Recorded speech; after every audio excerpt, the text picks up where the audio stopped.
Ebro in the morning on Hot 97. The Lifetime documentary Surviving R. Kelly aired last night. And, people have been talking about it for the past couple of months. A lot of celebrities refused to be a part of it, like Lady Gaga, Mary J. Blige, Dave Chappelle, Jay-Z, Questlove. But John Legend agreed to be interviewed for the docuseries. People were praising him, but he tweeted, "To everyone telling me how courageous I am for appearing in the doc, it didn't feel risky at all." Had John ever worked with R. Kelly before? I don't know. But he said, "I believe these women, and I don't give a F about protecting a serial child rapist. It was an easy decision." Facts. I wonder, were they asking people that had an opinion on the information that they heard of R. Kelly, or were they asking people who had actually done a song with R. Kelly? I didn't, because I saw clips of it, but Louis, you saw the whole King thing. Louis.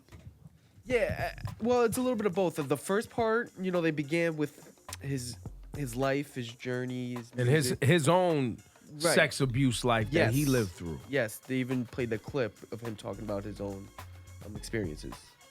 Real quick though, Questlove did instantly respond to this idea. So Dream Hampton said, John Legend was the only one who participated. I asked Jay-Z, I asked Mary, I asked Kim, Erica, Chappelle, Questlove.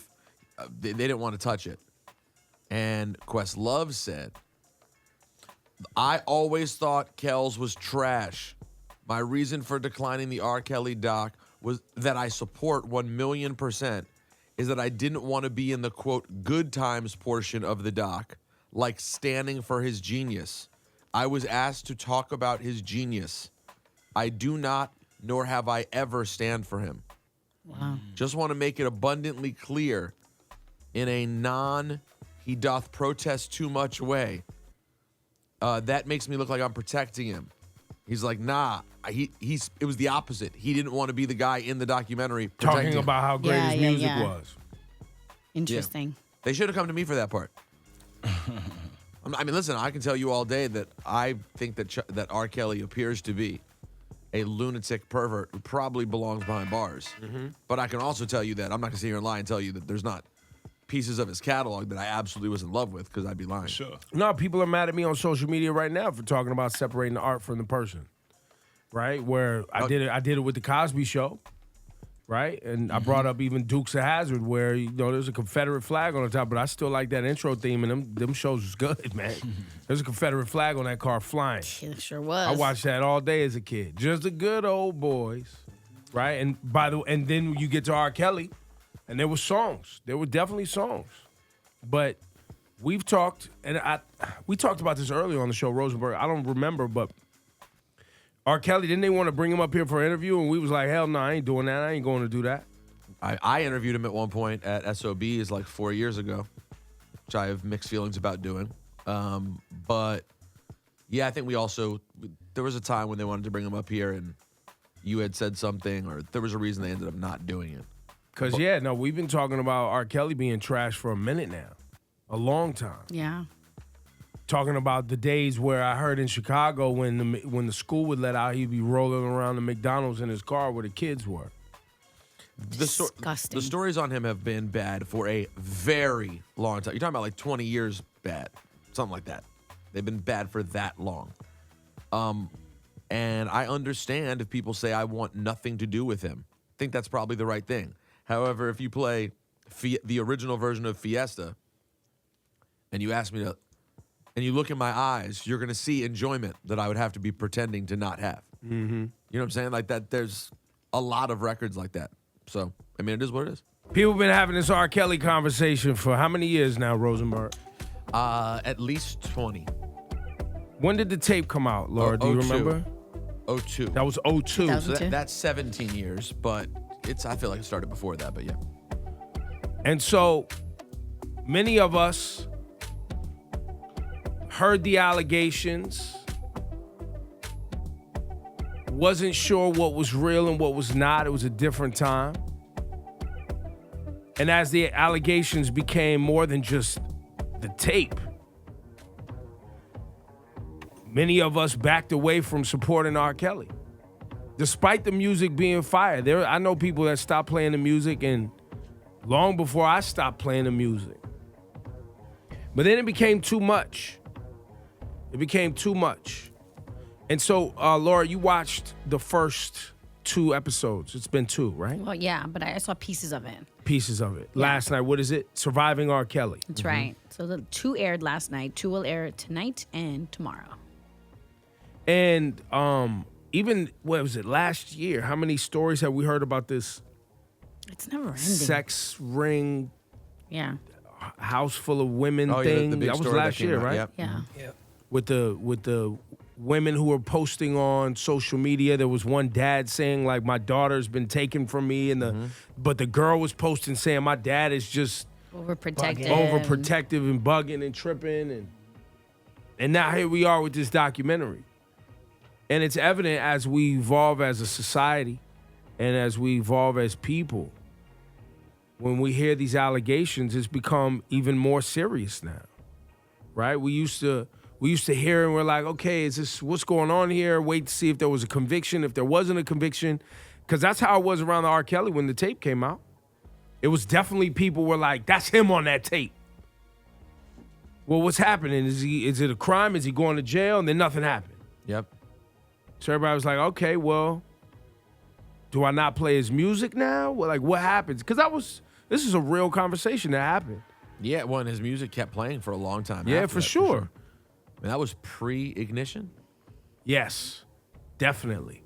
And there's also the fans, the hardcore fans who refuse to believe it. They don't care. Yeah, I'm more talking about us. I'm more talking about me. And watching As you know, I've been doing this since 1990. I remember the Aaliyah stories and being like, wait, they're married? She's only, wait, what? And There yeah, had to be some parental approvals here. Like, and then kind of let it go. well, because you don't really, like, We lived in a different time where, not to give us an excuse, but you didn't quite know what was out there in the same way. You heard things, you're like, yeah, but, and let's be honest, how many times do we have the conversation about, oh, really, another black man in the public figure they're trying to tear down? We've seen this before. So you do have that thought of like, it may not be true. I mean, look, even the Boondocks. What year was this? Like, it got to be 10 years ago. Everybody's dancing. R. Kelly's on trial.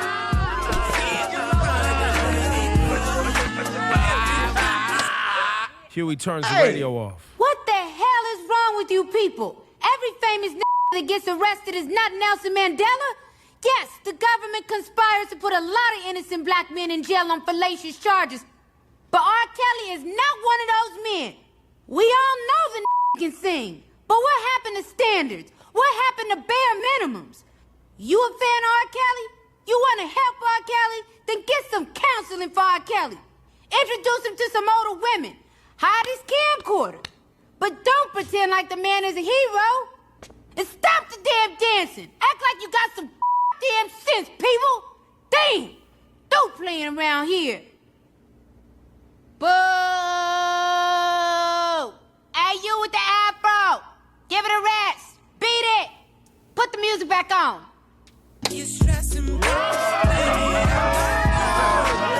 That's basically it. That's basically capturing how this thing usually plays out. It's because if the charges aren't brought, the jury's been razzle-dazzled. Most of us go, well, there was no conviction, so. But I don't think that'll be the case here with this R. Kelly situation. It's been too many things. There's too many things. That's what it is at this point. The accumulation. And in this Surviving R. Kelly, his former wife is in there, right? Yes. She's talking about how he used to hog tie her and leave her next to the bed. All the way she describes the abuse is sick. But even Louis was telling me about how, like, they interviewed a principal, and he's talking about how he recalls R. Kelly waiting outside the high school for these young girls. And nobody said anything. I'm like, the principal? Well, remember, I mean, at that time when R. Kelly's a big star in Chicago, and he's probably at that point, what, in his early 20s, mid-20s, and he goes back to his old high school. They could find reason, like, oh, it's nice that he comes back to the high school, talks to the kids, you know? All right, that's day one. Goes back and visits me. Why are you back again? And again. Why are you at the McDonald's? But listen, I just can't sit here and be a hypocrite. I held on to R. Kelly for dear life. I was one of the last people holding on.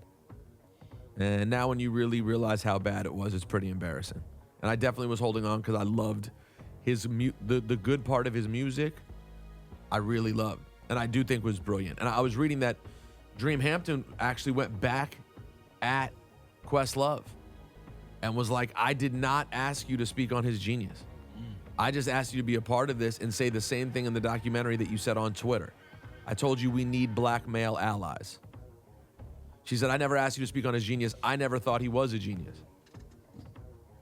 To which I say, well, let's hold on for a second. I've actually had that argument a lot. Let's hold on for a The second. R. Kelly not being a musical genius thing. I've had that debate with a lot of people.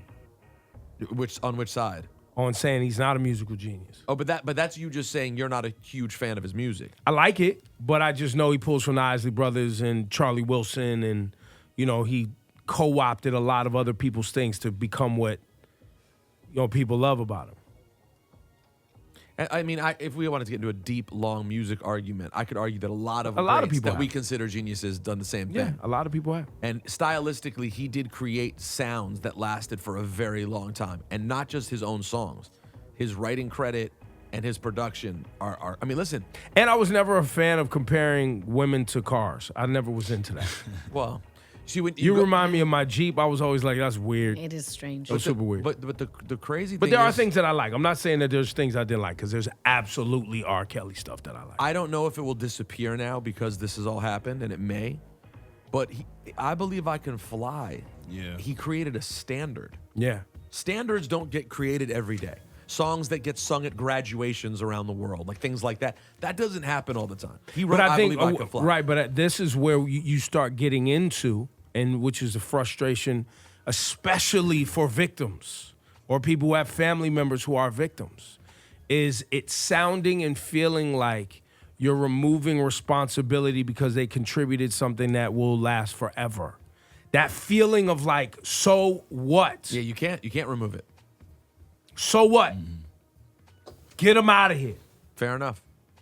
Absolutely. That's People decide to that just right gloss there, over that it. piece when you start reminiscing, and you know what I mean? It feels like everyone is removing responsibility, and you can't. Can't. And as we evolve and we admit our mistakes, we have to go ahead and go, we have to set a precedent. We have the opportunity to do it now. Well said.